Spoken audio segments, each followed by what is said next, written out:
En Nehemías 8 leemos de cuando el sacerdote Esdras leyó del libro de la ley de Moisés ante el pueblo. Fue un evento impresionante. Estaba todo el pueblo reunido desde el alba hasta el mediodía. Y cuando Esdras abrió el libro, se pusieron todos de pie y estaban atentos. El relato dice: bendijo entonces Esdras a Jehová Dios grande. Y todo el pueblo respondió: amén, amén, alzando sus manos. Y se humillaron y adoraron a Jehová inclinados a tierra. Y todo el pueblo lloraba escuchando las palabras de la ley. Ellos sintieron el poder que las enseñanzas de Dios tenían para tocar sus corazones y unir a la nación. Y nosotros también tenemos el mismo privilegio de abrir el libro de la ley que llamamos Biblia para recibir las mismas bendiciones. Lo interesante de la palabra de Dios es que mientras más la estudiamos y la entendemos mejor, más bendiciones recibimos y más nos acercamos a Dios. Este es el estudio de hoy. No se retiren, que ya regresamos.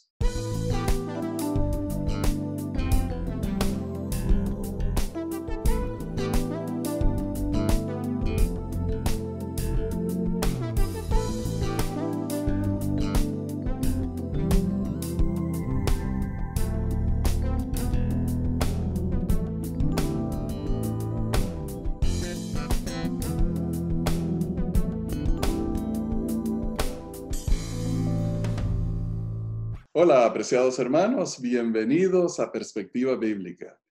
Johnny, hoy tenemos el tema que se llama la lectura de la palabra, que es un tema de gran importancia para nosotros.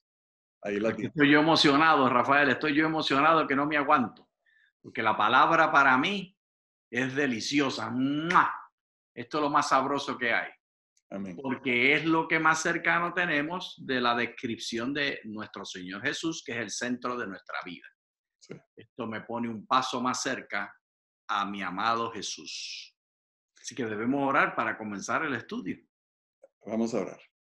Querido Señor, estamos agradecidos por la oportunidad que tenemos en este momento de apartarnos de nuestras labores para estudiar las Escrituras, para recibir el don de tu Espíritu Santo. Toca nuestros corazones y nuestras mentes para acercarnos a ti. Lo rogamos en el nombre de Jesús. Amén. Amén, amén. Comenzamos en el verso de memoria. Y leían en el libro de la ley de Dios claramente y ponían el sentido de modo que entendiesen la lectura. Qué interesante esa descripción que nos hace nuestro hermano Nehemías de la lectura. Y a mí me gusta particularmente el hecho de que se le pone en el centro al libro de la ley. Cuando habla del libro de la ley, se estaba refiriendo a toda la escritura que ellos tenían, todos los libros de Moisés y todos los detalles que había de Salomón, lo que estuviera presente, que ya se había codificado como sagrado, era parte de ese registro, particularmente los 5 libros del Pentateuco: Génesis, Éxodo, Levítico, Número y Deuteronomio. Pero no hay un detalle específico, Rafael, que podamos decir exactamente cuáles libros estaban incluidos. No sabemos con una exactitud, sin certidumbre. Tenemos cierta incertidumbre. Bueno, Johnny, ya hemos visto aquí en Perspectiva Bíblica en varias veces anteriores que cuando se menciona la ley en el Antiguo Testamento se está refiriendo a las enseñanzas de Dios. O sea que toda escritura contiene las enseñanzas de Dios. No es que estaban leyendo continuamente los 10 mandamientos o la ley de Moisés o artículos de ley, sino que toda la escritura, que son las enseñanzas de Dios, en eso era que ellos se concentraban para aprender de la sabiduría compartida de Dios. Y en la página 40 del folleto de la lección nos da un resumen bueno de en qué momento estamos en la historia. El muro de Jerusalén estaba terminado Con la colocación de las puertas, los israelitas, bajo el liderazgo de Nehemías, habían completado así la tarea principal.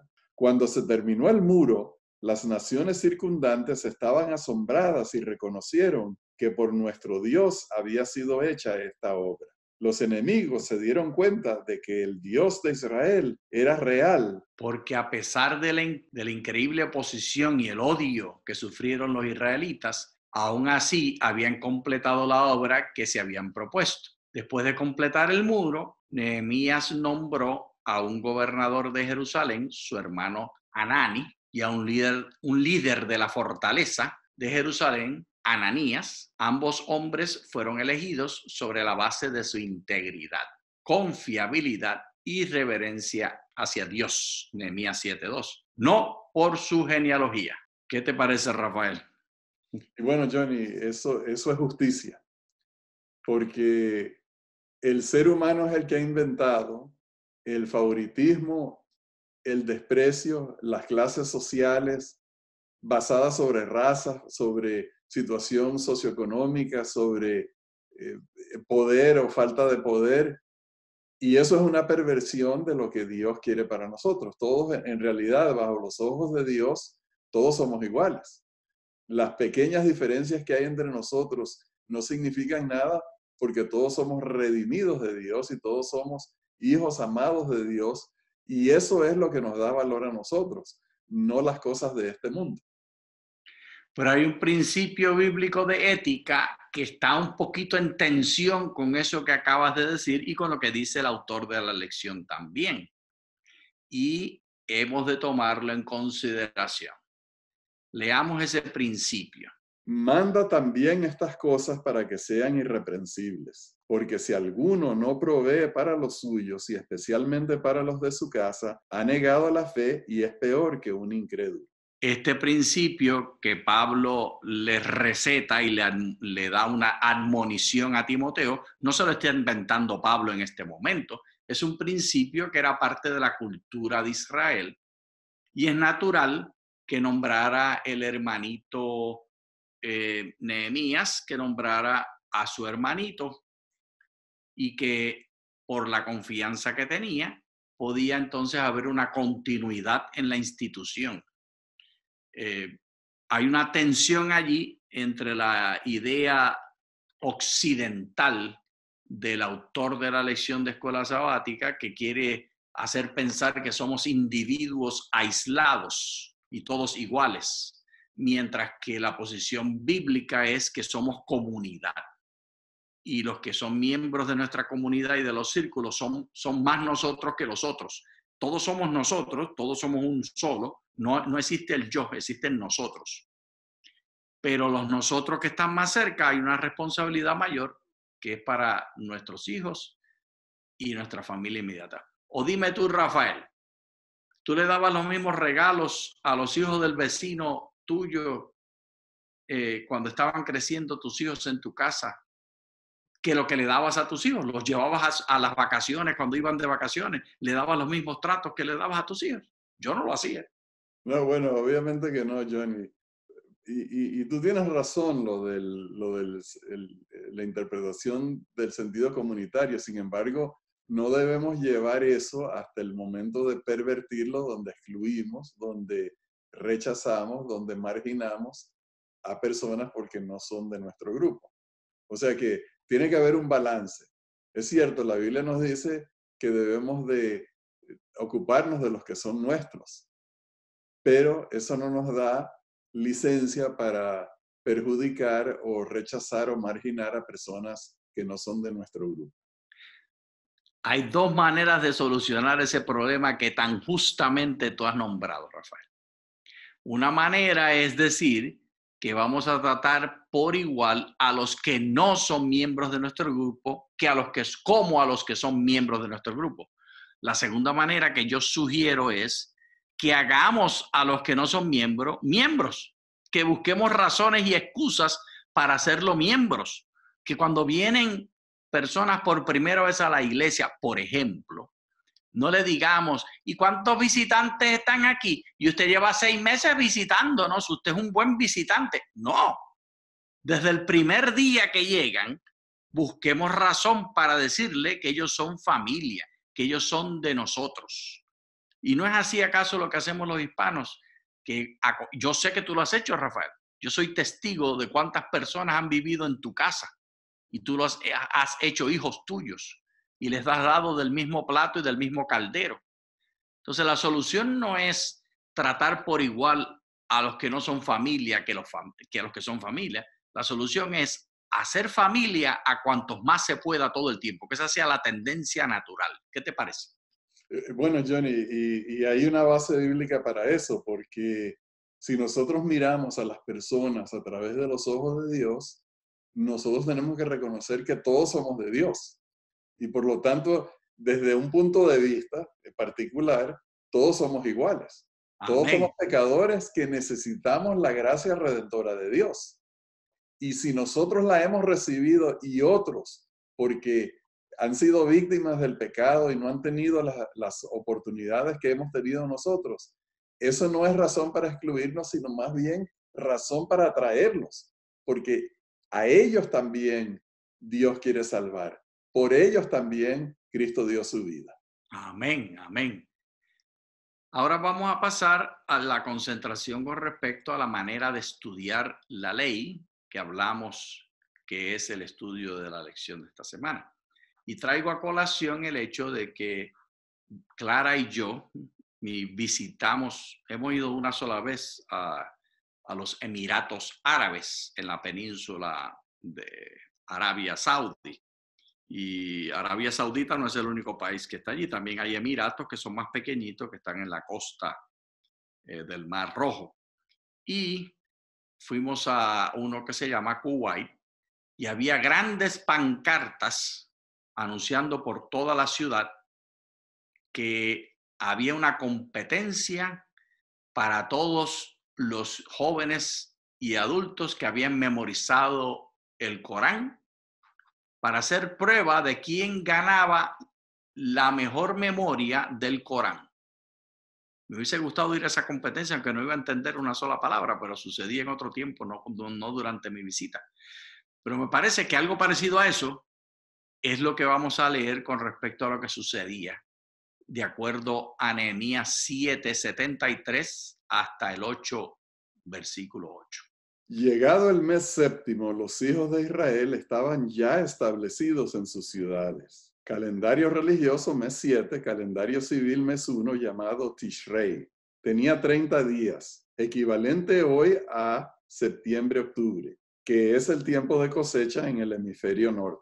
Entonces se juntó todo el pueblo como un solo hombre en la plaza que está delante de la puerta de las aguas y dijeron a Esdras el escriba que trajese el libro de la ley de Moisés, la cual Jehová había dado a Israel. Y el sacerdote Esdras trajo la ley delante de la congregación, así de hombres como de mujeres y de todos los que podían entender, el primer día del mes séptimo. Y leyó del libro en la plaza que está delante de la puerta de las aguas, desde el alba hasta el mediodía, en presencia de hombres y mujeres y de todos los que podían entender. Y los oídos de todo el pueblo estaban atentos al libro de la ley. Y el escriba Esdras estaba sobre un púlpito de madera que había hecho para ello, y junto a él estaban Matitías, Sema, Anaías, Urías, Hilcías y Maasías a su mano derecha, y a su mano izquierda, Pedaías, Misael, Malquías, Asum,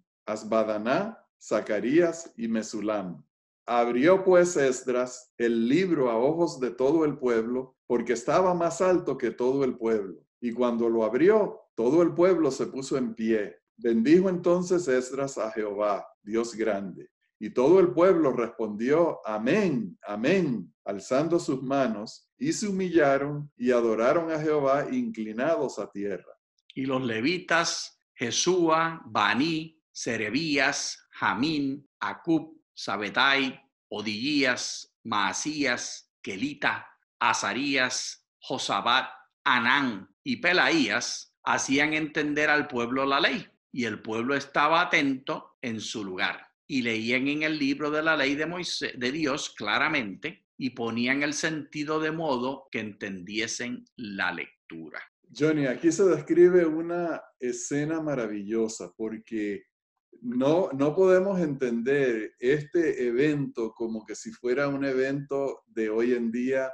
Todas las personas tienen libros, todas las personas tienen acceso a información. De hecho, que todos tenemos un diluvio de información que llega un momento donde ya ni nos importa más data porque tenemos más de la que podemos consumir. El hecho de que el sacerdote llamó al pueblo para leer las palabras de Jehová era un evento maravilloso, donde ellos iban a recibir la sabiduría de las enseñanzas de Dios.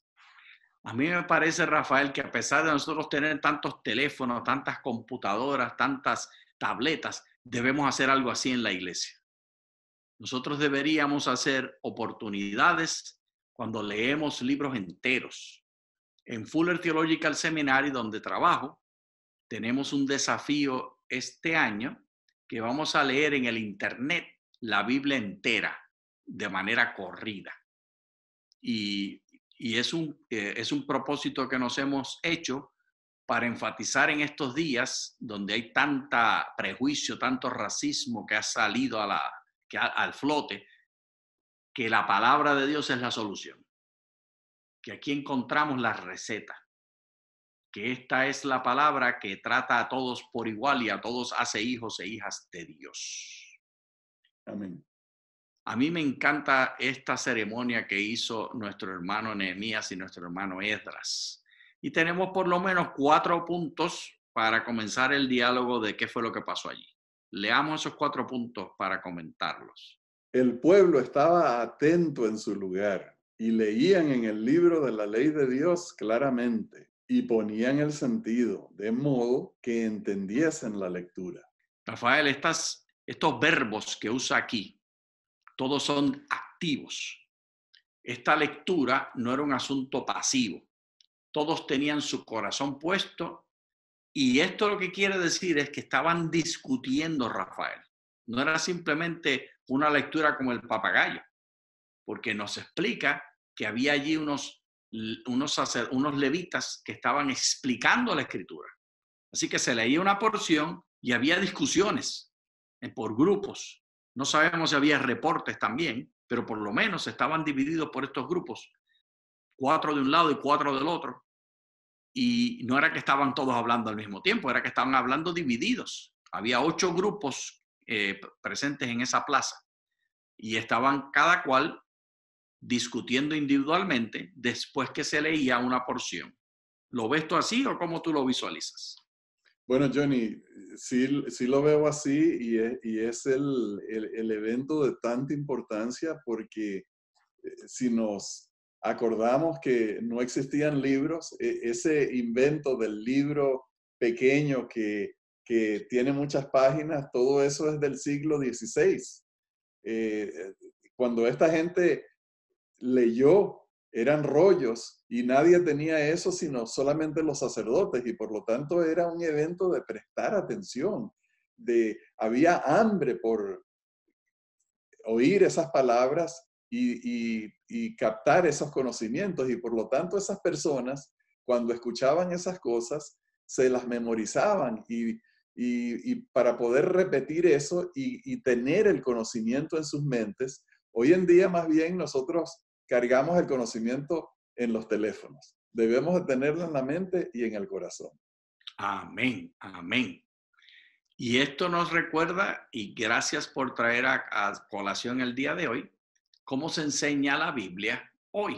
Se aprende mejor cuando se discute y se abrazan como legítimas diversas opiniones. Y esto lo sacamos de Elena de White en el libro de la educación, las páginas 289 y 290. Y la vamos a leer con mucho detalle, Rafael, porque es una idea revolucionaria. Y ella inclusive dice que el que lo mire superficialmente no va a entender lo que está pasando. ¿Lo leemos cuidadosamente, Rafael? Todo niño debería comprender la verdadera fuerza de la voluntad. Se le debería hacer ver cuán grande es la responsabilidad que implica este don. La voluntad es el poder que gobierna en la naturaleza del hombre el poder de decisión o elección. Todo ser humano que razone tiene la facultad de escoger lo recto. En toda vicisitud de la vida, la palabra de Dios nos dice, escogeos hoy a quién sirváis. Todos pueden poner su voluntad de parte de la de Dios, escoger obedecerle y así, al relacionarse con los instrumentos divinos, mantenerse donde nada pueda forzarlos a hacer el mal. En todo joven y todo niño hay poder para formar con la ayuda de Dios un carácter íntegro y vivir una vida útil. El padre o el maestro que por medio de esta instrucción enseña al niño a dominarse será utilísimo y siempre tendrá éxito. Tal vez su obra no parezca muy provechosa al observador superficial. Tal vez no sea tan apreciada como la del que tiene la mente y la voluntad del niño bajo el dominio de una autoridad absoluta. Pero los años ulteriores mostrarán el resultado del mejor método de educación. Ahí tenemos que detenernos, Rafael, para poder saborear lo que hemos leído hasta ahora, particularmente las palabras que pusimos en amarillo, al observador superficial. Y este observador superficial lo que ve es razón para criticar al padre que permite que el hijo le discuta. Lo ven en la iglesia, que el niño dice, yo no quiero ir a lavarme los pies en la Santa Cena. Y el padre le dice, pero hijo, ¿por qué no deseas? Y el hijo le dice, no, porque ya yo tengo los pies limpios, qué sé yo. Y el padre se pone a dialogar con él en un proceso de discurrir, de discusión y discurrir, razonamiento y tomar voluntad. No ocurre porque yo te doy un librito y tú te la tragaste. Es porque tú ejerces tensión y discusión con tu padre y con tu madre y aprendes como niño y desde niño que puedes ejercer tu voluntad. Y esto quiere decir que en oportunidades los padres van a permitir que haya errores. Obviamente no va a permitir los errores más graves que le puedan hacer daño a su vida, que hayan un atentado, pero sí va a haber oportunidades de errores. Si el niño, por ejemplo, no quiere irse a lavar los pies, hay que dejarlo. Si puedes razonar, no debe participar si no quiere. ¿Qué te parece, Rafael? ¿Es eso lo que está diciendo Elena? Bueno, nosotros leímos aquí acerca de mantener bajo el dominio la mente y la voluntad. Ese no es el blanco. Ahora, Johnny, el asunto es que ejercer autoridad y poder sobre el niño para que se comporte de cierta manera parece ser la mejor manera porque da resultados inmediatos. Pero lo que está hablando aquí la hermana White es acerca de ayudar al niño a razonar y a dominarse a sí mismo. O sea 5 que años, 10 años después.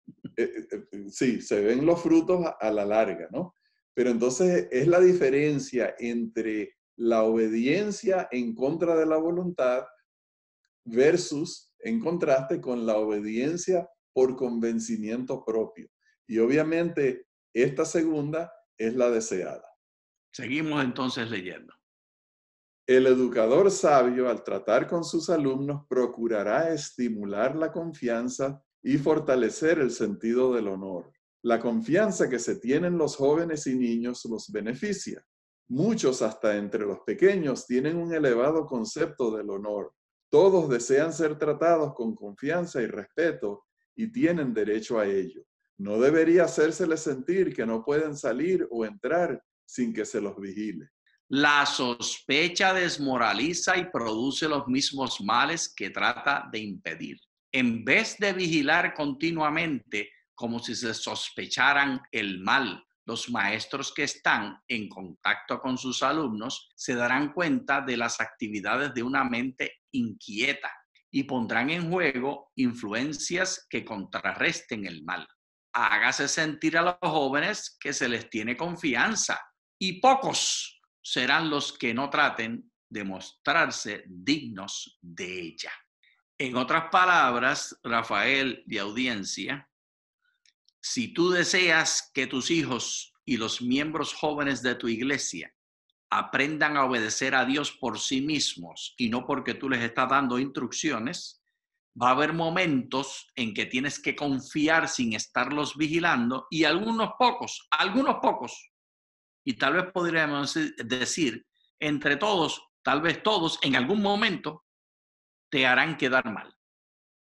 Pero la tendencia normal y natural va a ser que tú esperas que por ellos mismos van a servir a Dios. Ese es el consejo de Elena de White. Y a mí me parece que es un buen consejo cuando viene de una palabra tan certera.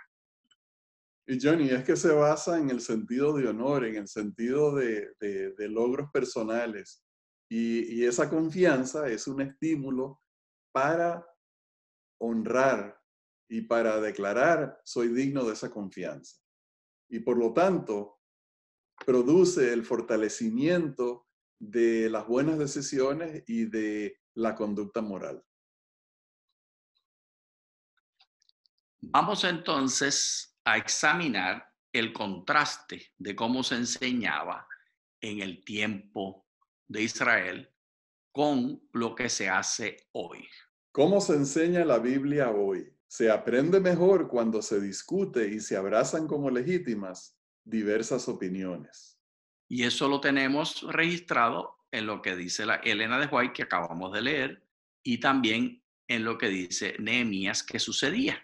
Ambos enseñan a tener criterio propio, juicio crítico y flexibilidad que acepta tensiones. ¿Y tu iglesia obligan a la conformidad? Bueno, Johnny, es importante que en la iglesia, especialmente en el contexto de la escuela sabática, y por eso es que es muy importante en las iglesias, las iglesias que tienen buenos edificios tienen la ventaja porque permiten la reunión de pequeños grupos donde pueden conversar, donde pueden compartir sus ideas y hacer preguntas. Y es muy importante, Johnny, que nadie se sienta ofendido, que nadie se sienta agredido, ni que se sienta como que se ha hecho una gran violación cuando una persona hace una pregunta o hace una explicación o da una opinión que no se ajusta completamente al sentido bíblico, no, porque está basada tal vez en que la persona es nueva y está aprendiendo, y no es la ocasión para aplastar a personas, para humillarlos, sino es la ocasión de, con amor, ofrecer la enseñanza mayor o el conocimiento mejor de la escritura para que las personas vayan poquito a poco aprendiendo más y cambiando sus opiniones del error hacia la enseñanza bíblica.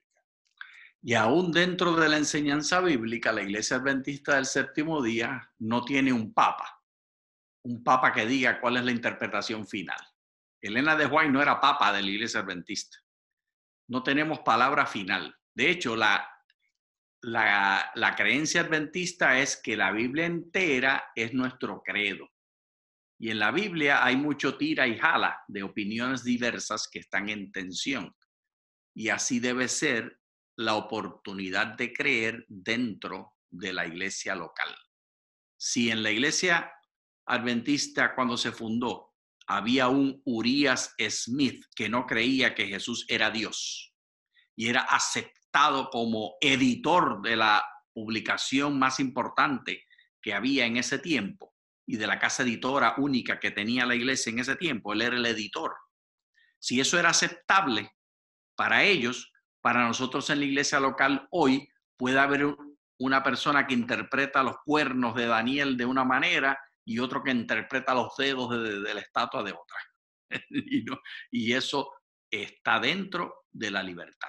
Y me callo. Y bueno, ya se nos ha acabado el tiempo y con ese pensamiento terminamos y les agradecemos, queridos hermanos, por habernos acompañado y les deseamos muchas bendiciones de Dios. Muchas gracias.